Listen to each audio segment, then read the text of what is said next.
அதாவது 1891 அரவுண்ட் அப்படின்னு நினைக்கிறேன். அப்போ தான் ஃபஸ்ட்டு ரேயான் அப்படிங்கிறது மார்க்கெட்டில் உலா வருது. 1900 ஆரம்பத்தில் தான் உங்களுக்கு ரேயானுங்கிற ஃபைபரே வந்து மார்க்கெட்டு கமர்ஷியல் ப்ரொடக்ஷனுக்கு வருது. அப்போ என்னென்னா ஃபஸ்ட்டு வந்து குப்ரமேனியம். அந்த குப்ரமேனியம்ங்கிறது ஒரு ப்ராசஸ்.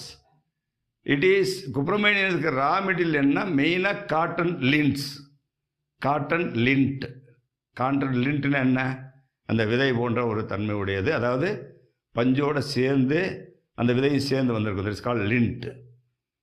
அந்த காட்டன் லிண்ட் தான் உங்களுக்கு குப்ரமேனியத்தினுடைய பேசிக் ரா மெட்டீரியல்.